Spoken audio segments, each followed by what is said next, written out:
మీ అందరికీ తెలుసు, నిన్న జగన్మోహన్ రెడ్డి గారు చువ్వెల దిన్న ఫిషింగ్ హార్బర్ దగ్గరికి వెళ్ళి నానా హడావుడి చేశాడు.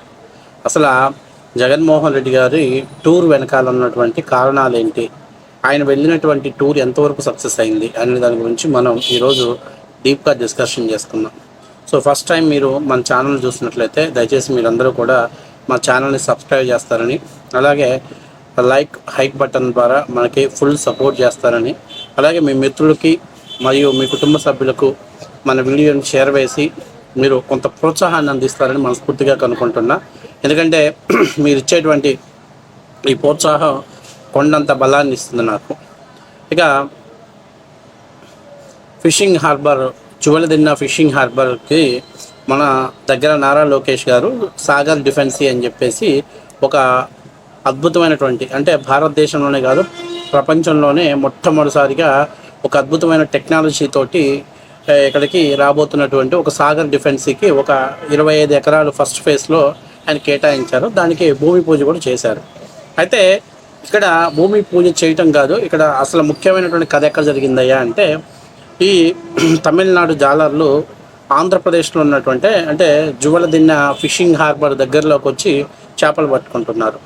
దీన్ని ఇలా పట్టుకుంటే మా జీవన భృతి ఏం కావాలి అని చెప్పేసి ఆంధ్ర అక్కడ ఎవరైతే ఉన్నారో, చువ్వెలదిన్న పరిధిలో ఎవరైతే ఉన్నారో ఆ గ్రామస్తులంతా కూడా ఆ బోట్లని పట్టుకొని ఆ బోట్లని చువ్వెలదిన్న ప్లేస్లో అంటే ఫిషింగ్ హార్బర్కి ప్లేస్లో తీసుకొచ్చి ఆ బోట్లన్నిటిని కూడా వాళ్ళు బంధించారు.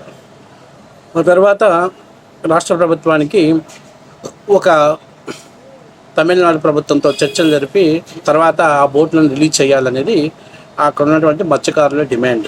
అయితే ఈ జగన్మోహన్ రెడ్డి గారు కావచ్చు, వైసీపీ నాయకులు కావచ్చు, దీన్ని రాజకీయ అడ్వాంటేజ్గా మార్చుకున్నారు. ఏదైతే లోకేష్ ఇక్కడ సాగర్ డిఫెన్సీ శంకుస్థాపన చేయడానికి వస్తున్నాడో అంతకుముందు అక్కడ కట్టేసినటువంటి బోట్లన్నిటిని కూడా అవి విడిపించుకొని వెళ్ళిపోవటం జరిగింది. అయితే దీని మీద వైసీపీ చాలా చాకచక్యంగా ఇది బేదా మస్తాన్ రావు కుటుంబ సభ్యులే తమిళనాడు జాలర్లకు అండగా నిలిచారు, లాక్ చేసినటువంటి బోట్లని అంటే బంధించినటువంటి బోట్లని ప్రభుత్వానికి అప్పచెప్తే తమిళనాడు ప్రభుత్వంతో చర్చలు జరపకుండానే ఈ బోట్లను రిలీజ్ చేశారు అని చెప్పేసి అక్కడ ఉన్నటువంటి మత్స్యకారుల యూనియన్ బీదా మస్తాన్ రావు కుటుంబాన్ని బహిష్కరిస్తున్నా, ఎవరైనా సరే బీదా మస్తాన్ రావు గారిని కలిసినా వాళ్ళతోటి మాట్లాడినా జరిమానా విధిస్తాం అని చెప్పేసి ఒక దండోరా పాస్ చేశారు. దీన్ని ఇక జగన్మోహన్ రెడ్డి ఇక నాకు అదృష్టంగా బలిసింది, ఒకే దెబ్బకు తన రాజకీయ చాణక్యాన్ని మొత్తాన్ని బయటపెట్టాలనుకుని జగన్మోహన్ రెడ్డి ఎలంకా ప్యాలెస్ నుంచి ఒకటాహుటిన చువ్వెలదిన్న ఫిషింగ్ హార్బర్కి ప్రోగ్రామ్స్కి మార్చుకోవడం జరిగింది. అయితే ఇక్కడ ఒక వ్యక్తి తన ప్రభుత్వ అధికారి ఎంత సమర్థవంతంగా పనిచేస్తే ప్రజలు ఆయన మీద ఎంత నమ్మకం ఉంటే ఇంత వరస్ట్ సిచ్యువేషన్లో కూడా ప్రభుత్వానికి అనుకూలంగా మలచడంలో కీలక పాత్ర పోషించారు నెల్లూరు జిల్లా కలెక్టర్ హిమాంశు శుక్లా గారు. ఏంటి అంటే అర్జెంటుగా ఫిషింగ్ హార్బర్ అయితే రెడీ అయింది, కానీ వేటాడాలంటే బోట్లు లేవు. ఎందుకంటే ఈ ఫిషింగ్ హార్బర్ ఎలా రెడీ అయింది దాని గురించి తర్వాత మనం మాట్లాడుకుందాం. బోట్లు లేవు. సో ప్రభుత్వం ఇప్పుడే ఓపెన్ చేసింది, తర్వాత దాని దగ్గర ఒక సాగర్ డిఫెన్స్ అనేటువంటి ఒక అత్యాధునిక టెక్నాలజీ కలిగినటువంటి ఒక డిఫెన్స్ని తీసుకొచ్చేసి దీని ద్వారా రాష్ట్ర ప్రభుత్వం అక్కడ ఉన్నటువంటి మత్స్యకారులందరికీ అంటే ఒక్కొక్క బోట్కి 12 మంది ఓనర్లు ఉండే విధంగా దాదాపుగా 1200 నుంచి 1500 బోట్లు ఇవ్వాలి అనేది రాష్ట్ర ప్రభుత్వం దగ్గర ఉన్నటువంటి ప్రతిపాదన. సో ఇప్పుడున్న ప్రభుత్వ గ్యారంటీలతోటి మత్స్యకారులకు బోట్లను ప్రొవైడ్ చేయాల్సిన బాధ్యత రాష్ట్ర ప్రభుత్వం పైన ఉంది. ఎందుకంటే ప్రభుత్వం గ్యారంటీలు సబ్సిడీలు ఇస్తేనే బ్యాంకర్స్ వాళ్ళకి బోట్లు ఇవ్వడానికి రెడీగా అవుతారు, అంటే రుణాలు ఇవ్వడానికి రెడీ అవుతారు. సరే, ఇప్పుడు ఎమ్మటే ఆయన ఏం చేశారంటే ముందు ఎవరైతే మత్స్యకారుల సంఘంలో ఉన్నారో వాళ్ళందరితోటి మాట్లాడి రాష్ట్ర ప్రభుత్వం మీకు న్యాయం చేయాలనేటువంటి ఒక సంసిద్ధమైన నిర్ణయంతో ఉంది, దయచేసి దీన్ని మీరు వేరే విధంగా భావించొద్దు. జగన్మోహన్ రెడ్డి గారు చువ్వెలదిన్న పర్యటనకు రాకముందే కలెక్టర్ గారు నష్ట నివారణ చర్యలు చేపట్టారు. ఏదైతే మత్స్యకారుల సంఘంలో ఉన్నటువంటి పెద్దల్ని అలాగే మత్స్యకారులతోటి ఒక సమావేశాన్ని ఏర్పాటు చేసి ఈ సమావేశాన్ని నేను పరిష్కరిస్తా, ఇది నా పర్సనల్ ఎజెండాగా తీసుకుంటాను, నా మీద మీరు నమ్మకం ఉంచండి అని చెప్పడంతో ఒక రకంగా మత్స్యకారులు అంతా కూడా మెత్తబట్టడం జరిగింది. అయితే ఇక్కడ జగన్మోహన్ రెడ్డి గారు ఇక పర్యటన ఖరారై రాబోతుండగా మత్స్యకారుల సంఘంలో వాళ్ళంతటా వాళ్ళే స్వచ్ఛందంగా ఒక కండిషన్ అమలు చేశారు. ఎవరైనా జగన్మోహన్ రెడ్డి గారి సభకు వెళ్ళినా అక్కడ హాజరైనా ₹1,00,000 వరకు జరిమానా విధిస్తామని చెప్పేసి మత్స్యకారుల సంఘం ఒక హుకుం జారీ చేయడంతో చాలా వరకు అంటే పెద్ద ఎత్తున ఆశించిన స్థాయిలో మత్స్యకారులు వస్తారు, దాన్ని ఓటు బ్యాంకింగ్గా మలుచుకుందాం అని చెప్పేసి ఆశించిన జగన్మోహన్ రెడ్డికి ఒక పెద్ద ఎదురు దెబ్బ తగిలిందని చెప్పాలి. సడన్గా మత్స్యకారుల సంఘాలు నిర్ణయం తీసుకోవడంతో ఇక జగన్మోహన్ రెడ్డి తన పార్టీకి అనుకూలమైనటువంటి వ్యక్తుల్ని, పక్క గ్రామాలలో ఉన్నటువంటి మత్స్యకారుల్ని వాళ్ళందరినీ కూడా తీసుకొచ్చుకొని, అలాగే శ్రీకాకుళం విజయనగరం నుంచి ఉన్నటువంటి మత్స్యకారులను కూడా మన సీదిరి అప్పలరాజు గారి ఆధ్వర్యంలో పెద్ద ఎత్తున జనాన్ని అక్కడ తరలించి ఏదో ఒక హైప్ ఇవ్వాలని చెప్పి ఆయన ఆశించడం జరిగింది. ఇక్కడ జగన్మోహన్ రెడ్డి గారు మాట్లాడుతూ ఈ ఫిషింగ్ హార్బర్ నేనే కట్టాను అని ఒక అద్భుతమైనటువంటి మాట మాట్లాడాడు. జగన్మోహన్ రెడ్డి గారికి ఎలాన్ మాస్కో అనేటువంటి ఒక జబ్బు ఉంది. ఈ జబ్బు యొక్క ముఖ్య ఉద్దేశం ఏంటంటే తను కట్టాననేటువంటి భ్రమలో ప్రజలను కూడా ఆ భ్రమలో ఉంచాలనుకుంటాడు జగన్మోహన్ రెడ్డి గారు. అట్లాగే తాను తప్పు చేసి ప్రజలు వాటిని ప్రశ్నించకుండా ఉంటే మర్చిపోతాడు జగన్మోహన్ రెడ్డి గారు. ఈ జబ్బు యొక్క ముఖ్య ఉద్దేశాలు. అంటే జగన్మోహన్ రెడ్డి గారు ఏం మాట్లాడారు, నేను గంగపుత్రుల కోసం 10 ఫిషింగ్ హార్బర్స్ కట్టాను, అలాగే కొన్ని పోర్ట్లు నిర్మించడానికి ముందుకు వచ్చాను అని చెప్పాడు.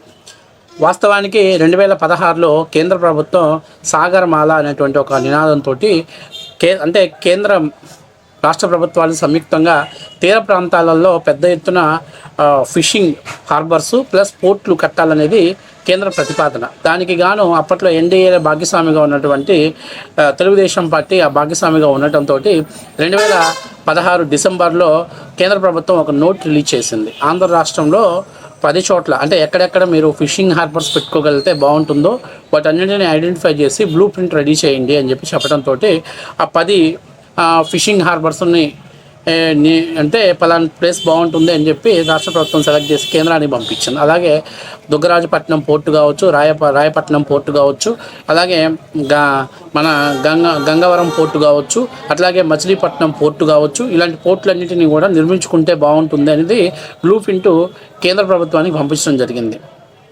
తర్వాత 2017లో కేంద్రం వాటన్నిటిని కూడా శాంక్షన్ చేయడం జరిగింది. ఎందుకంటే ఇక్కడ చాలా ముఖ్యమైన విషయం ఏంటంటే ఒరిస్సా లాంటి రాష్ట్రాలతో పోల్చుకుంటే ఆంధ్రప్రదేశ్లో తీర ప్రాంతం చాలా సేఫ్గా ఉన్నటువంటి ప్రాంతం. అంతేకాకుండా ఈ తీర ప్రాంతంలో ఉగ్రవాదుల యొక్క బెడద చాలా తక్కువగా ఉంటుంది. ఎప్పుడు కూడా ఆంధ్రప్రదేశ్లో ఉగ్రవాదుల అలజడి ఉన్నటువంటి సందర్భాలు లేవు. ఎందుకంటే గతంలో హైదరాబాద్తో కలిసినప్పుడు హైదరాబాద్లో మనకు ఉగ్రవాద కదలికలు కనిపించాయి, కానీ ఆంధ్రప్రదేశ్లో ఎప్పుడు కూడా కనిపించిన దాఖలాలు లేవు. కాబట్టి ఆంధ్రప్రదేశ్ ప్రభుత్వం కూడా ఈ పోర్ట్లు ఫిషింగ్ హార్బర్స్ నిర్మించుకోవడానికి కేంద్ర రాష్ట్ర ప్రభుత్వాల సహాయ సహకారాలు, అంటే కేంద్ర ప్రభుత్వం 50% పెడితే రాష్ట్ర ప్రభుత్వం 50% పెట్టాలి. ఈ 50%లో ల్యాండ్కి అలాగే మౌలిక వసతులకి వీటన్నిటికీ కూడా రాష్ట్ర ప్రభుత్వం ఖర్చు పెట్టాలి. కేంద్ర ప్రభుత్వం వాటి పర్మిషన్స్ అలాగే వాళ్ళకి ఏదైతే నిర్మాణానికి అవసరమైనటువంటి నిధుల్ని సమకూర్చే బాధ్యత కేంద్ర ప్రభుత్వం ఉంది. సో ఈ ఒప్పందం మీద 2018లో కేంద్ర ప్రభుత్వం ఈ 10 ఫిషింగ్ హార్బర్స్ కావాల్సినటువంటి నిర్మాణానికి అయ్యేటువంటి ఖర్చులో కొంత మొత్తాన్ని రిలీజ్ చేస్తున్నట్టు కేంద్ర ప్రభుత్వం ఆ రోజు ఒక గెజిట్ నోటిఫికేషన్ రిలీజ్ చేసింది. ఆ తర్వాత రాష్ట్ర ప్రభుత్వం 2018 నుంచి వేగవంతంగా పనులు సాగించారు.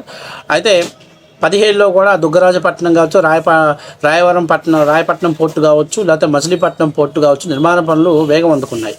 అయితే 2018 తర్వాత కేంద్ర రాష్ట్ర ప్రభుత్వాల మధ్య ఉన్నటువంటి సఖ్యత జరగడంతో వీళ్ళు కేంద్రం మీద యుద్ధం చేయడంతో కొన్ని ఇబ్బందికరమైన పరిస్థితులు అప్పటికీ కూడా 65% కంప్లీట్ అయినటువంటి మాట వాస్తవ విషయం.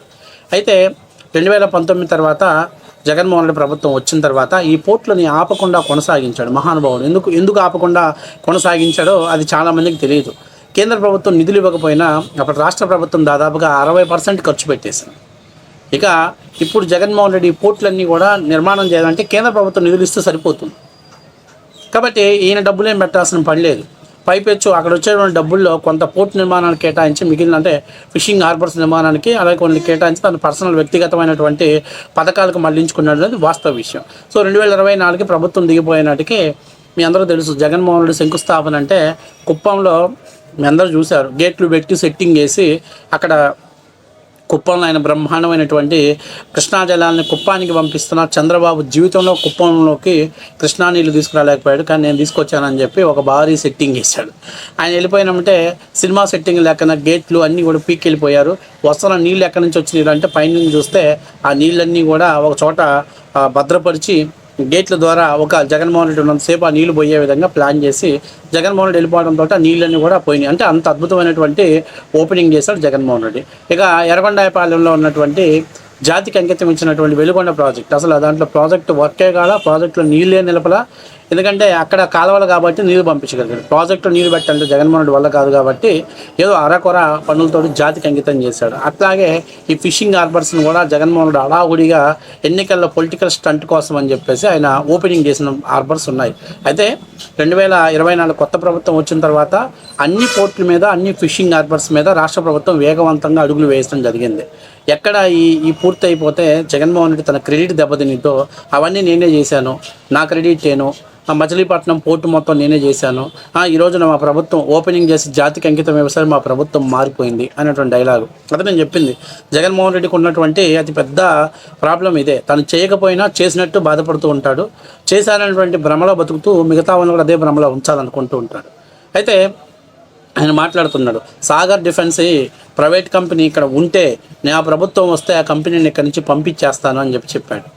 ఆయన ఏమన్నాడు, ఫిషింగ్ హార్బర్స్ అన్నీ ప్రైవేట్ పరం చేయటాన్ని నేను ఒప్పుకోను అని చెప్పి మాట్లాడు. ఓకే, మరి గంగరాజు పోర్టుని గోకరాజు గంగరాజు గారి చేతిలో ఉన్నటువంటి పోర్టుని బలవంతంగా, జిఎంఐ వాళ్ళ చేతిలో ఉన్నటువంటి పోర్టుని బలవంతంగా విత్డ్రాల్ చేపించి అదానీ పరం చేశారు. అట్లాగే రాయపట్నం పోర్టుని అదానీ పరం చేశావు. ఎలా చేయగలిగావు జగన్మోహన్ రెడ్డి? పోర్టులు ఎందుకు జగన్మోహన్ రెడ్డి వాళ్ళకి అంబానీకి అదానీకి దోచిపెట్టేశావు? నీ ప్రభుత్వ హయాంలో చేసావు, గుర్తులేదా? ఈరోజు పోర్టులన్నీ ప్రైవేట్ పరం అయినాయి అంటే అది నీ చేతగాంతనం కాదా? ఈరోజు అసలు సాగర్ డిఫెన్స్ అనేది ఏంటి అని అంటే ఫిషింగ్ హార్బర్ మొత్తం కూడా వాళ్ళ ఎవరైతే గంగపుత్రులు ఉన్నారో వాళ్ళ చేతిలోనే నడుస్తుంది. అయితే వాళ్ళకి కావాల్సినటువంటి టెక్నాలజీని, వాళ్ళు పట్టినటువంటి చేపల నాణ్యతా ప్రమాణాలు ఉండే విధంగా ఎక్స్పోర్ట్కు అనువైనటువంటి వాతావరణాన్ని, అట్లాగే ఏదైతే వీళ్ళు వేటకు వెళ్తున్నప్పుడు ఇప్పటికీ చాలా వరకు కూడా చాలా చోట్ల ఫిషింగ్ హార్బర్స్లో వీళ్ళు లోపలికి వెళ్ళటం జరిగింది. వెళ్ళినప్పుడు పాపం బోట్లలో డీజిల్ అయిపోతుంది, లేదా బోటు చెడిపోతుంది, లేదా మరే ఇతర సాంకేతిక కారణాల వల్ల బోట్లు ఆగిపోతాయి. ఇలాంటి ఆగిపోయినప్పుడు దేవుడి మీద భారం వేసి తెల్లారితే వస్తే వచ్చారు, లేకపోతే ఏదైనా గాలివాన దుమారం లేసినప్పుడు ఆ బోట్లు ఎక్కడ తిరగబడినప్పుడు చనిపోయిన సందర్భాలు ఉన్నాయి. కానీ ఇప్పుడు వచ్చేటువంటి అడ్వాన్స్ టెక్నాలజీ ద్వారా ఆ బోట్ ఎక్కడ ఆగిపోయింది, ఎక్కడ సాంకేతిక ప్రాబ్లం ఉంది, ఎక్కడ ఆ బోటు అంటే ఫిషింగ్ హార్బర్ నుంచి ఎన్ని వేల కిలోమీటర్ల దూరంలో ఉంది అనేటువంటి ఒక అద్భుతమైన టెక్నాలజీ వీళ్ళు ఎప్పటికప్పటికి ఆ బోట్ యాజమానులకు చేరవేయటం జరుగుతుంది. అంతేకాకుండా చేపల ఎక్కడ ఉత్పత్తి ఎక్కువగా జరుగుతుంది హార్బర్లో, అక్కడి నుంచి అంటే తక్కువ సమయంలో ఎక్కువ చేపల్ని పట్టుకునే విధంగా ఒక టెక్నాలజీని డెవలప్మెంట్ చేయడం జరిగింది. అట్లాగే పట్టుకొచ్చినటువంటి చేపల్ని చెడకుండా టెక్నాలజీ ద్వారా అంటే ఇతర దేశాలకు ఎక్స్పోర్ట్ అవడానికి కావాల్సినటువంటి ఒక అద్భుతమైనటువంటి ఎకో సిస్టమ్ని ఇక్కడ బిల్డ్ చేయడం జరిగింది. సో ఇక్కడ సాగర్ డిఫెన్స్ అనేది హార్బర్ మీద ఎటువంటి పెత్తనాలు చేయదు. కేవలం రక్షణాపరమైనటువంటి ఇబ్బందుల్ని, టెక్నాలజీ పరమైనటువంటి ఇబ్బందులు మాత్రమే వాళ్ళకు అందివ్వటానికి ఇది సిద్ధంగా ఉంది.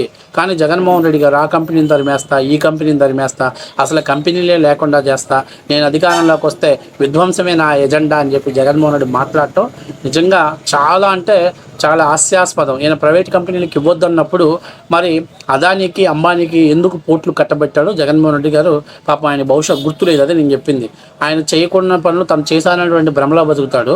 తను చేసిన పనుల్ని బయటికి చెప్పుకోకుండా కవర్ చేసుకునేటం కోసం ఆయన మర్చిపోయేటువంటి భ్రమలో బతుకుతాడు. సో మొత్తం మీద ఒక కలెక్టర్ తన చాణక్యంతో ఏదైతే ఇంత పెద్ద ఎత్తున ప్రభుత్వానికి రాబోయేటువంటి అపఖ్యాతిని ఆయన తిప్పికొట్టడంలో కీలక పాత్ర పోషించాడు. జగన్మోహన్ రెడ్డి దివ్యల ఏదైతే ఈ కార్యక్రమాన్ని జువలదిన్య ఫిషింగ్ హార్బర్ ప్రోగ్రామ్ని అట్రప్లాప్ అవ్వటంలో కలెక్టర్ గారు కీలక పాత్ర పోషించాడు. అలాగే వైసీపీ నాయకులు కూడా ఆశించిన స్థాయిలో జన ప్రాబ్లమ్స్ రాకపోవడంతో పెద్దగా దాని మీద ఏదో వచ్చాడు వెళ్ళాడు హంగామా చేశారన్నట్టుగా చూసుకొని ఆయన కొంచెం సేపు మైక్ తీసుకొని కొన్ని కామెడీ పీసులు చేశాడు. మత్స్యకారులకు నేనంటే ప్రాణం అని చెప్పాడు. వాస్తవానికి వేట నిషేధ టైంలో గత ప్రభుత్వాల కంటే బెటర్ ప్యాకేజ్ ఇస్తుంది ప్రస్తుత కూటమి ప్రభుత్వం. అంతకుముందు బెటర్ ప్యాకేజ్ ఇచ్చింది, ఇప్పుడు బెటర్ ప్యాకేజ్ ఇచ్చింది. కానీ జగన్మోహన్ రెడ్డి టైంలో మత్స్యకారులకు కనీసం నెట్లు కానీ అలాగే బోట్లు రిపేర్ కోసం కానీ, అలాగే వాళ్ళ ఏమైనా బోట్లకు ఇబ్బంది జరిగితే ఇన్సూరెన్స్లు క్లెయిమ్ చేయడంలో కూడా ప్రభుత్వం చాలా దారుణంగా వైఫల్యం చెందింది గత 5 ఏళ్ళు. జగన్మోహన్ రెడ్డి గారు ఫిషింగ్ హార్బర్ నరకొర పనులు చేసి అసలు మెయిన్ బోట్లు కొనుగోలు చేయడంలో ఆ బోట్లకి ప్రభుత్వ గ్యారంటీ తోటి బ్యాంకులను ఒప్పించి ఆ బోట్లని ఎవరైతే మత్స్యకారులని ఓనర్లుగా చేయడానికి అత్యంత కీలకమైనటువంటి ఘట్టాన్ని తెరపైకి తేకుండా కేవలం కేంద్ర ప్రభుత్వం ఇచ్చిన డబ్బులతోటి ఆయన అరకొర పనులు చేసి నేను కంప్లీట్ చేశానని డబ్బా కొట్టుకుంటున్నాను అనేది వాస్తవ విషయం.